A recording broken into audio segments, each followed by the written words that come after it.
I stood at the door of the house I once scrubbed on my knees, holding a cashier's check so thick it felt like a brick in my hand. The door creaked open, and there he was, Ronald Turner. The man who used to tell me I was a waste of a roof. His face dropped when he saw me, dressed in the kind of heels he used to mock. "I'm here for the closing," I said, lifting the envelope just enough to see his eyes flicker with panic. "The house?" he stammered. You bought my house?" I smiled. Number I bought my revenge. In cash, the silence between us was heavier than the years I spent proving I was worth something. All the times he called me lazy, useless, stupid, it was echoing inside those very walls. But today, I didn't flinch. Today, I owned them. Have you ever been told you'd never make it, only to stand right in front of your doubter with everything they said you couldn't have? Tell me where you're watching from, if you've ever dreamed of your comeback moment. I was 8 years old when Ronald moved into our home. My mom, Carolyn, had been raising my sister Megan and me on her own since Dad passed in a car accident when I was 5. We lived in a small duplex in Evanston, Illinois, where life was simple and love was loud, until Ronald's silence arrived. He came with a big leather chair that didn't match any of our furniture, a toolbox that rattled like he needed everyone to know he fixed things, and a voice that made my mother shrink mid-sentence. At first, I thought he just didn't like noise, or kids, or maybe me specifically. I remember the first time he corrected me. I was coloring at the dining table, outside the lines. "Can't even color right," he muttered as he walked by, shaking his head. It stung. I was only in 2nd grade. But my mother just smiled nervously and said, "He's just adjusting. Give it time." Megan gave it no thought. She was already his favorite. Blonde curls, honor roll, ballet classes. I was the quiet one. Messy braids, sketchbook in hand, grades that were good enough, but never impressive. Ronald loved clean lines, order, neatness. I was none of those things. He started small. "Why's she always drawing? Ain't gonna make a living scribbling cartoons." Then harsher. "You know, Carolyn, that girl's gonna end up working drive-through if you don't straighten her out." Eventually, he stopped saying it to my mom and started saying it to me. By high school, he barely spoke unless it was to criticize. I got my first part-time job at a local bookstore. I was thrilled. He sneered. "Books won't feed you. You need a real job. Try learning to type or something useful." Mom stayed quiet, always twisting the hem of her sleeve between her fingers when he talked like that. She wasn't cruel, just timid. A woman who learned long ago that silence kept the peace. I learned to shrink myself, quiet my opinions, dull my joy, tuck in the edges of who I was. I stopped drawing in front of anyone. My sketchpad stayed under my bed, like a secret diary with no lock. I used to tell Ellie, my childhood best friend, "I feel like I'm a guest in my own house." She'd frown. "That man's got no right to talk to you like that, Ness." But what could I do? He paid the rent now. He bought the food. He made the rules. I tried everything to earn his approval. When I got into community college, I was beaming. "I'm taking digital design," I told him. Ronald looked over his paper, unmoved. "That's not a real major?"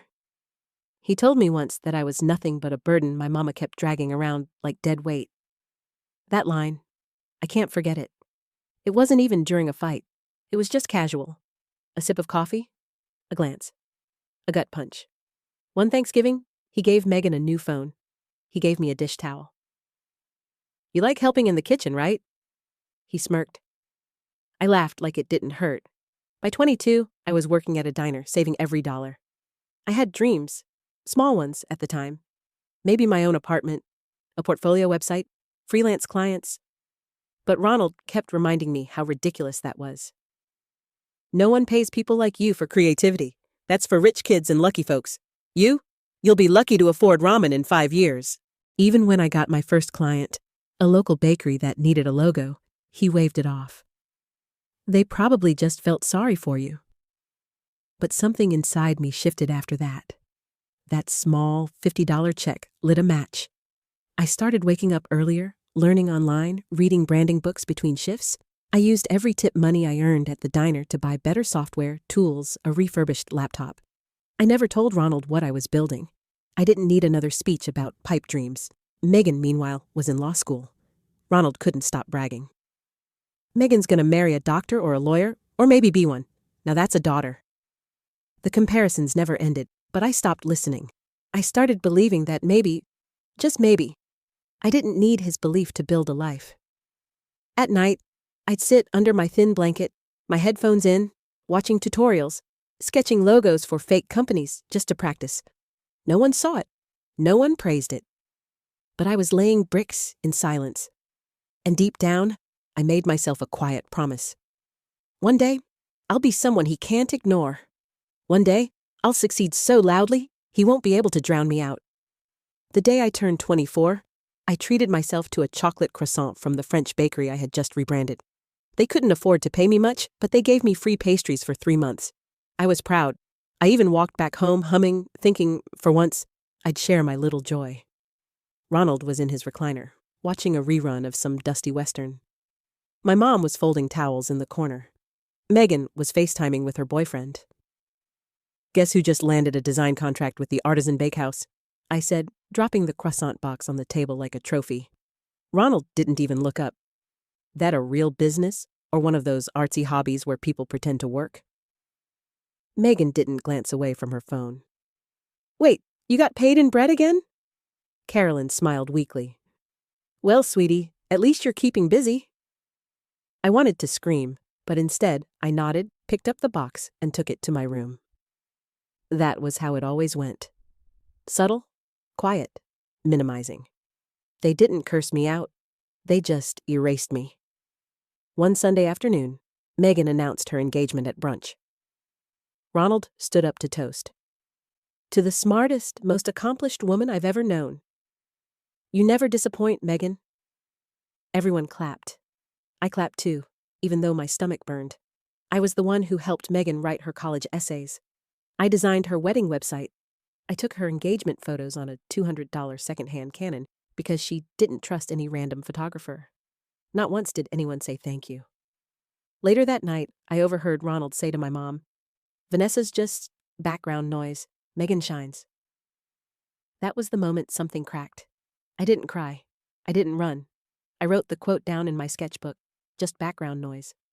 I wrote it again, then circled it, then designed a mock billboard with it, and added the line, watch what the background noise does next. It got worse from there. The big moment came when I applied to a competitive mentorship program for creative entrepreneurs in Chicago. It was 6 months long, intense, and if you were selected, they gave you a $10,000 grant to launch your business. I worked on my pitch deck every night after diner shifts. I rehearsed my video pitch in front of the bathroom mirror. I redesigned my entire portfolio. The day the application was due, I needed one thing. My mom's signature on a tax form, since I still technically lived under her roof. She hesitated. I'm not sure Ronald will like this. It's not about Ronald, I said. I just need your signature. Ronald walked in mid-sentence. What's she pushing you to do now? I explained it calmly. I'm applying to a business accelerator. I just need one form signed. He laughed. You? A business? Come on, Vanessa. Don't waste your time with this nonsense. It's not nonsense. He stepped closer. And what exactly do you sell, huh? Doodles? You think someone's gonna pay 10 grand for a girl who couldn't even pass pre-calc? I make brand identities. I help small businesses stand out. Then why don't you stand out? He snapped. Mom froze, pen in hand. Then without looking at me, she handed it back. Maybe next year. I left the house for 3 hours that day. Didn't cry. Just sat in the park with my laptop and a hotspot, trying to figure out a workaround. I found one. I forged my own signature. I got in. They never knew. During the program, I started transforming. They paired me with a mentor, Monica Reyes, a fierce Latina branding consultant from New York who had built $1 million agency from nothing. She believed in me. I've seen a lot of underdogs, she told me on Zoom. But you? You're a silent hurricane. Keep moving quietly, and when you roar, no one will see it coming. Those words meant more to me than 24 years of fake smiles at that kitchen table. I started getting clients, real ones. A yoga studio, a vegan cafe, a mental health nonprofit. My style had a voice, warm, earthy tones, hand-drawn illustrations, poetic brand copy. My work had value, and yet, I still came home to dinner tables where no one asked about my day. One night, Ronald had some friends over. I overheard him say, "Megan's fiancé is a real lawyer." Vanessa's still playing with crayons. The guests laughed. My mom didn't say a word. Later that week, he needed help resetting his iPad. Megan was out. He knocked on my door. "Need something?" I asked. He rubbed the back of his neck. "Can't get this stupid thing to work." I took it from him, fixed it in 30 seconds.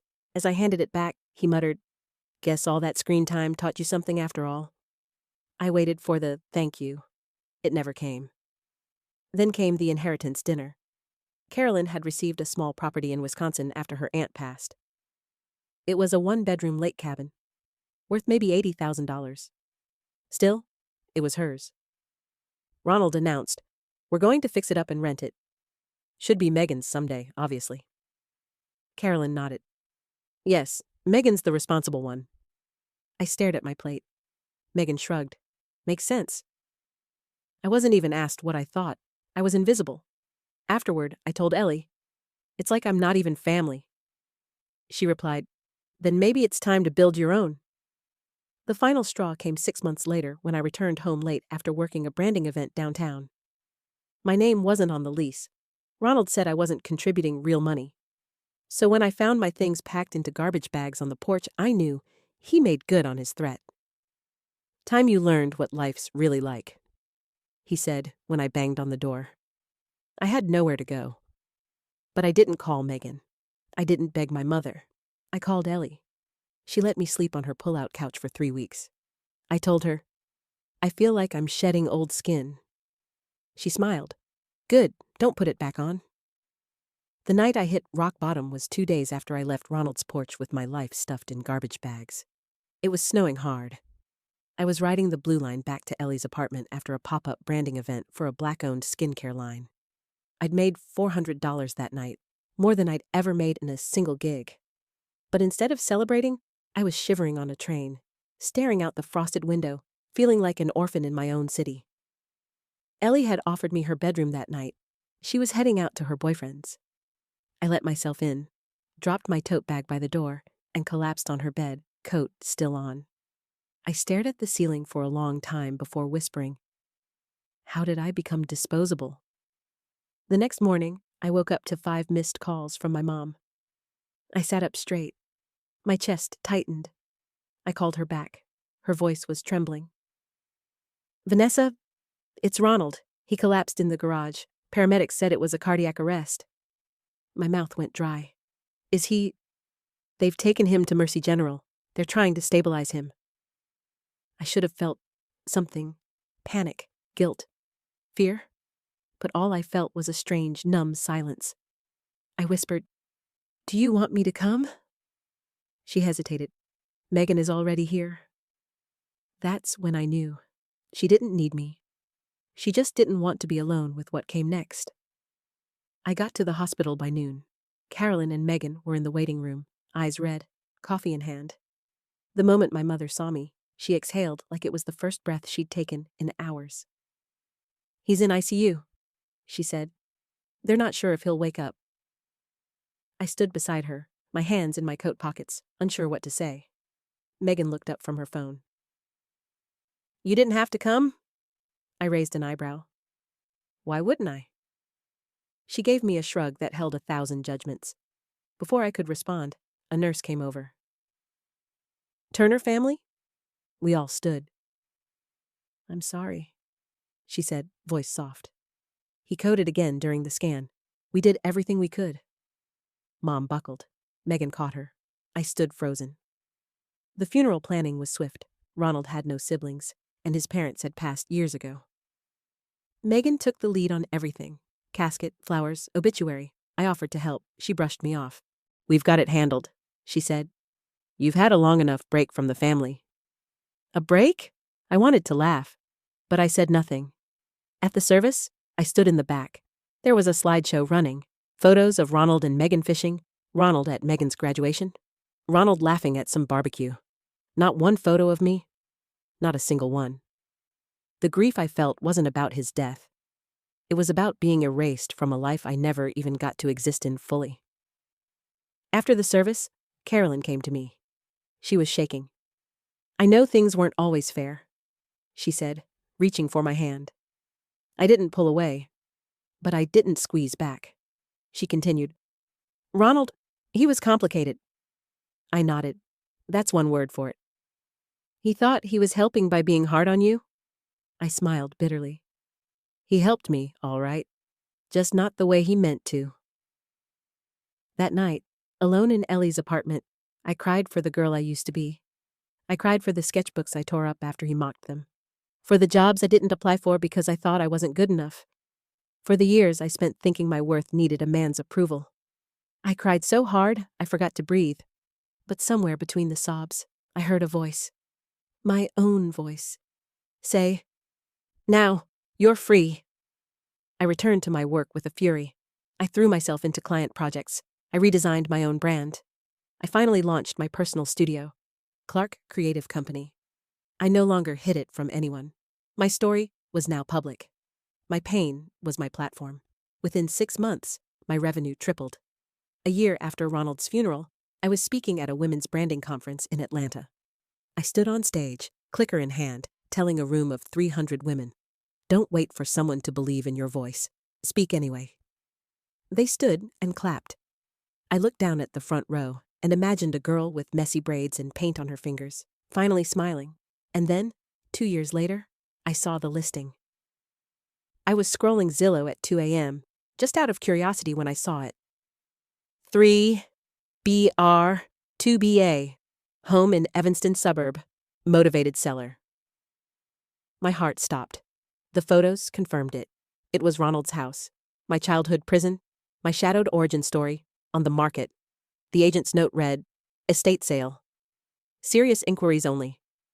I didn't think. I called the next morning. "Vanessa Clark," I said. "Cash buyer, no contingencies." By the end of the week, the house was mine. I didn't tell anyone. Not yet. I waited until the day I had the keys in my hand. I invited my mother over.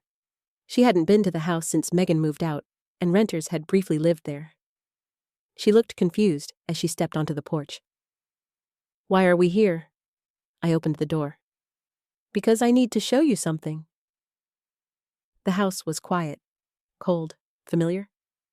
She walked inside slowly, eyes scanning the old carpet, the kitchen she used to cry in. I handed her the deed. She looked down at it, then at me. "You bought it?" "In cash?" I said. "It belongs to me now." Her eyes welled up. "Why?" I exhaled. "Because I needed to see this house bow to me, not the other way around." I didn't plan for our confrontation to be theatrical, but I won't lie and say it didn't feel like a standing ovation moment. It began in the most ordinary way possible.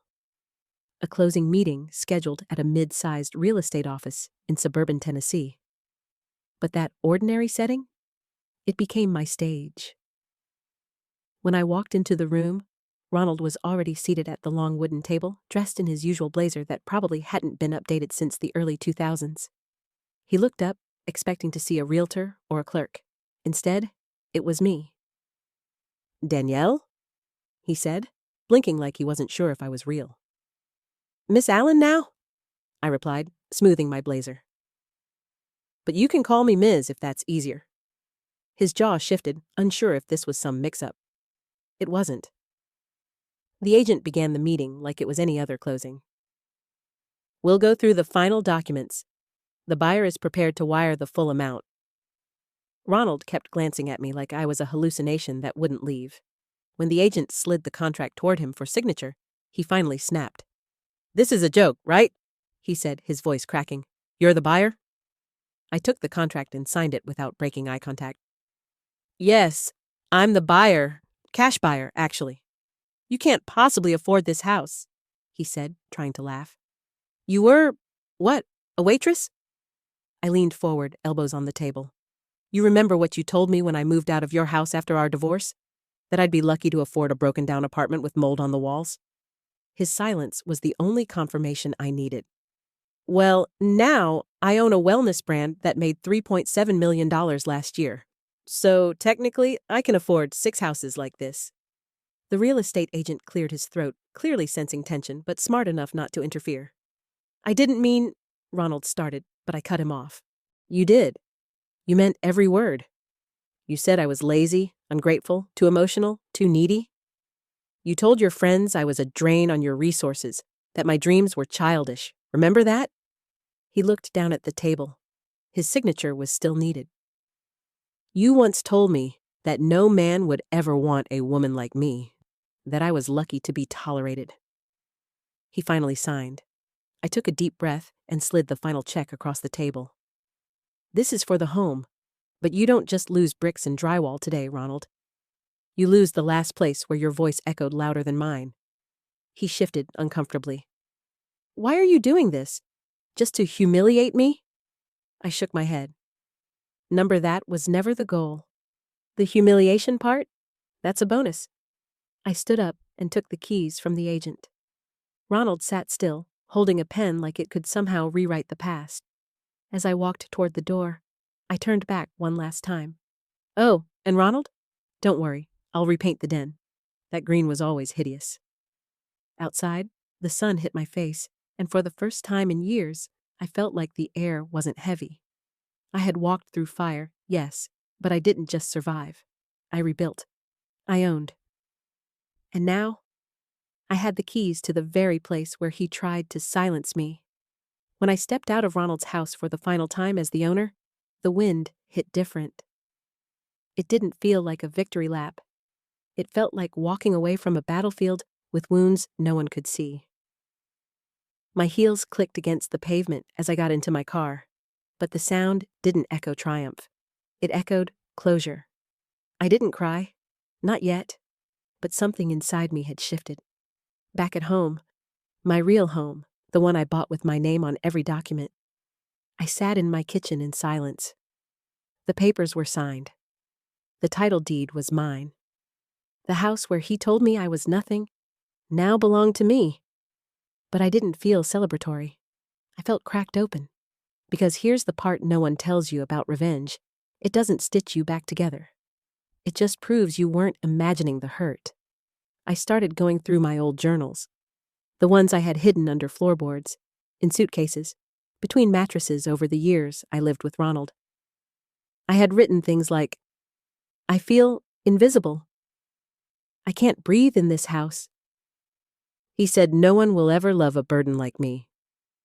Reading them felt like holding the ghost of the girl I used to be. She was small, terrified, but stubbornly alive. I wanted to hug her. I wanted to scream at her to run. The media got wind of the story a week later. It started with a post I made on LinkedIn. Simple, nothing flashy. Years ago, someone told me I'd never amount to anything. Today, I bought their house in cash. That's the post. It exploded overnight. Messages flooded in. People I hadn't spoken to in years sent texts ranging from proud of you to, wait, was this Ronald's house? And then the guilt hit me.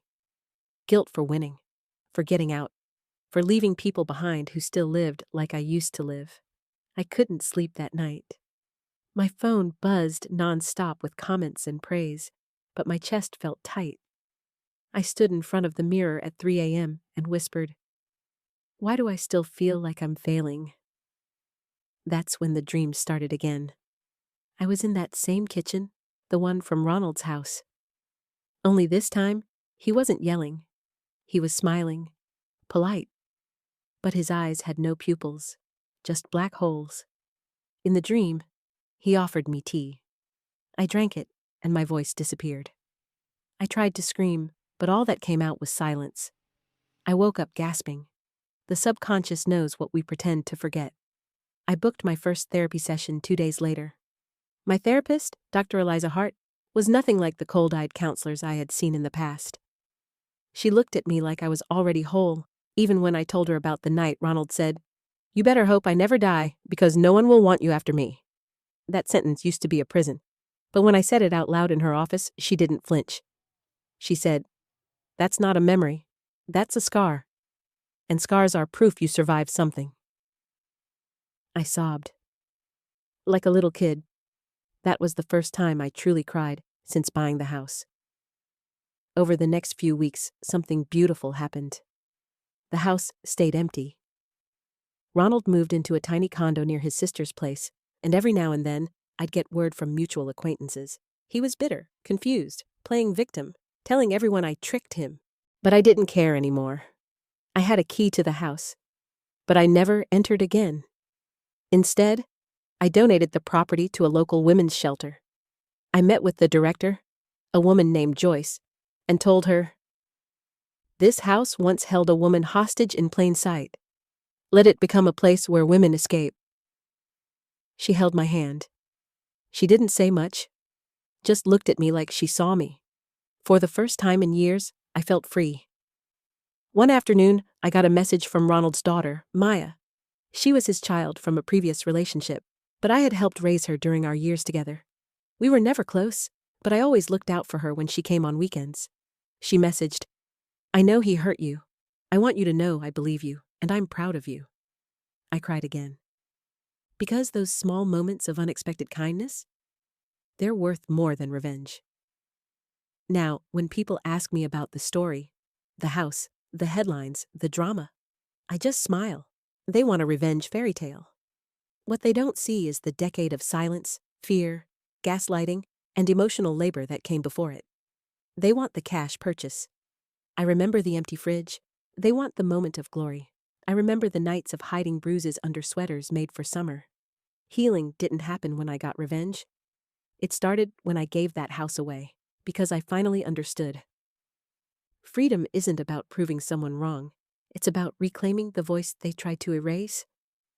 And mine? It's louder than ever. There's a strange kind of quiet that settles over your life when the noise of pain finally stops. It's not the same as happiness. It's not even peace at first. It's more like stillness. Like the air just agrees to stop pushing against you. That's what it felt like in the months after I bought Ronald's house. At first, I thought I'd move in, just to rub it in. But the moment I stepped inside that empty living room, I felt nothing but a hollow ache. The walls held too many echoes. The ceiling still seemed to press down like it did when I was 18, and the staircase I once polished looked like it still carried his voice, calling me useless from above. So I didn't stay. I flipped it, sold it 6 weeks later at a 40% profit. That felt even better than revenge. And then, I left town. I moved to Charlotte, North Carolina. New air, new people, new me. No one knew my history. No one called me Ronald's burden.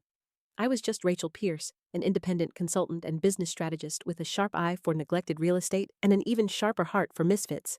I didn't go to therapy right away. I told myself I was fine. I had money, freedom, options. But healing has a funny way of demanding your attention. It started with nightmares. I'd jolt awake sweating, heart racing, dreaming I was back in that hallway, standing small in front of his towering shadow, being told I was worthless. It didn't matter that I now owned 3 properties and was consulting for major development firms. My subconscious still thought I was that scared girl. So, one afternoon, I walked into a small therapy center tucked beside a juice bar. I didn't have an appointment. I just walked in and asked, "Do you help people who've been gaslit into thinking they're garbage?" The receptionist nodded gently. All the time. My therapist's name was Melissa. Warm eyes, curly gray hair, and a laugh like honey in tea. At our first session, I told her, "I want to stop feeling like I still need to prove something." She smiled. "That's a good start. But first, you need to feel what you weren't allowed to feel." She handed me a box of tissues, and for the next hour, I cried for the teenager who was ignored, the 20-something who stayed quiet, and the woman who confused revenge with self-worth. Week by week, I learned to listen to myself. Not the voice Ronald had carved into me, not the fear that whispered I'd be alone forever, but the deeper voice, the one I'd muted for years. She was gentle and brave. She said things like, "You don't have to fight to exist. You're already worthy." You don't need to earn love by bleeding. As I healed, my life started to reflect the inner shift. I started saying no to things that drained me, even lucrative contracts that didn't align with my values. I invested in 2 women-led startups, one focused on trauma-informed real estate for domestic abuse survivors. That one made me cry the first time I walked through the doors of a transitional home they built. It was safe, warm, human. And the staff called every woman there by her first name, with dignity. I also started writing. Just blogs at first. Tiny essays about recovering your sense of self. One went viral, then another. Soon, a small publisher reached out, asking if I'd ever considered turning my story into a book. I laughed when I read the email. Me? Rachel, waste of a roof Pierce? An author? But I said yes.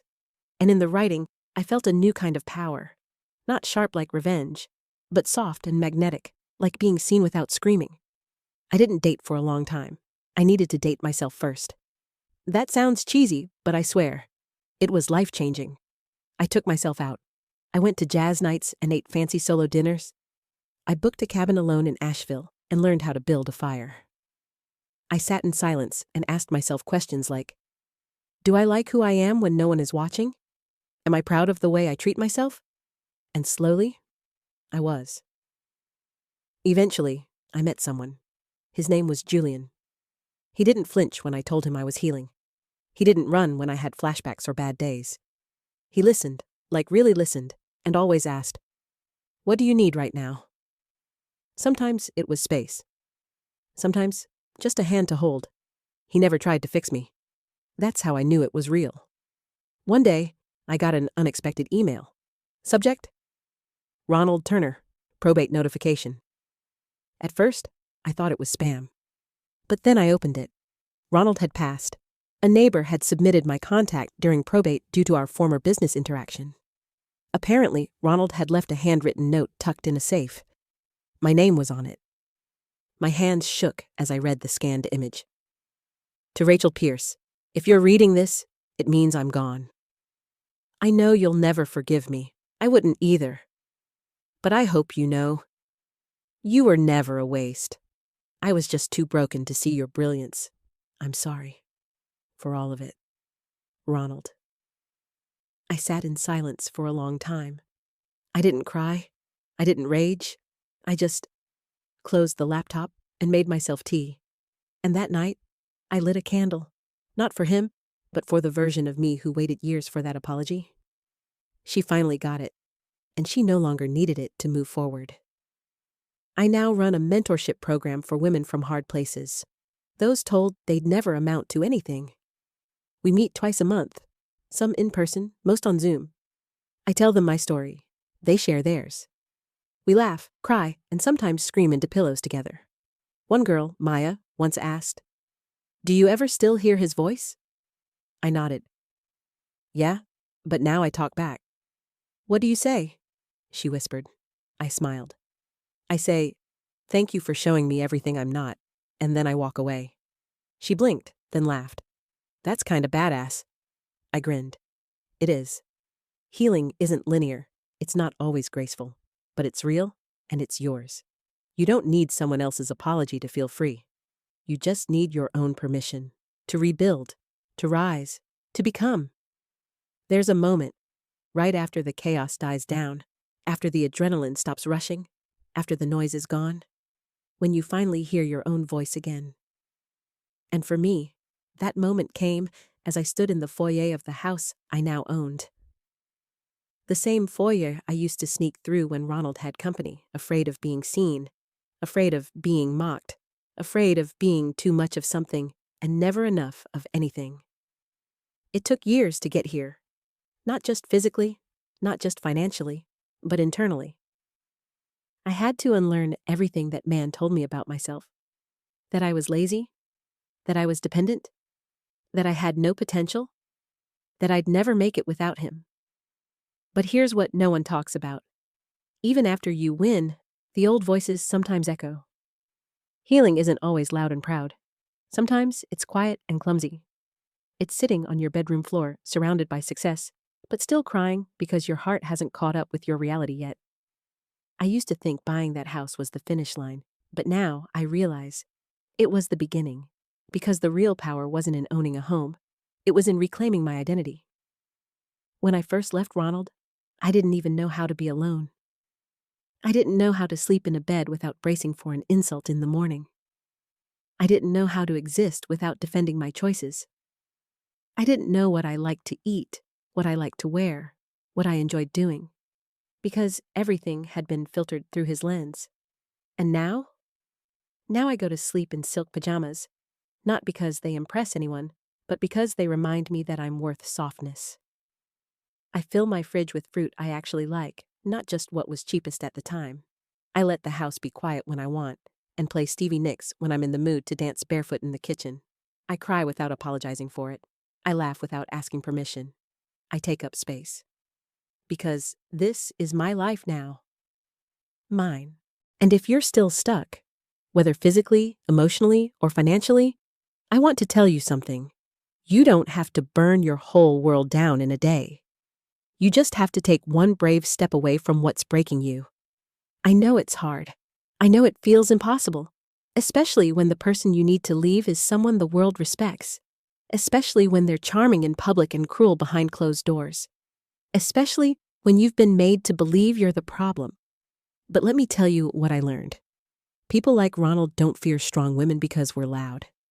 They fear us because deep down, they know we see them.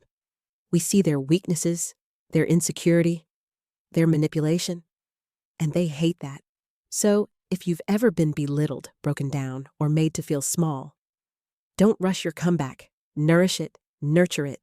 Let it rise like bread dough, slow and intentional. There's no timer on healing. You're not behind, and you're not broken. You're becoming. That's what I had to learn. I wasn't ruined. I was raw. And raw things are malleable, shapeable, full of potential. And if someone's watching this right now thinking, but I don't have the money or the time or the support, I get that too. When I started over, I had no savings, no degree, no fancy skills. I just had grit. I worked night shifts. I picked up trash at events. I started freelancing online for pennies just to gain experience. I had breakdowns. I had panic attacks. I made mistakes. But I also made progress. Bit by bit, I built a version of myself that was free from his narrative. A version that didn't need revenge to feel whole. A version that didn't wait for an apology that would never come. And eventually, I became a woman who could walk into a bank and buy the house of her ex-abuser in cash and not flinch. That's what healing looks like. Not spite, not revenge, but peace. So if you've made it to the end of this story, I want to ask you something. Not for me, for you. What would your life look like if you stopped believing the lies someone else taught you? Who would you be without that voice in your head telling you you're not good enough? What would you do if you actually trusted yourself? Don't just think about that. Write it down. Say it out loud. Record yourself a voice note. Make it real. Because no one is coming to rescue you. But the beautiful part is, you don't need rescuing. You just need remembering. You need to remember who you were before someone made you doubt yourself. I hope this story stirred something in you, not just anger or hope, but truth. You deserve a life that feels safe, a home that feels like your own, a mirror that reflects who you really are, not who they told you to be. And one day, maybe not today, maybe not this year, but one day, you're going to wake up and realize you've become the version of yourself you always needed. And when you do, I hope you remember to look back, not with regret, but with pride, because every step you took, every fall, every scar, led you here, to healing, to power, to you.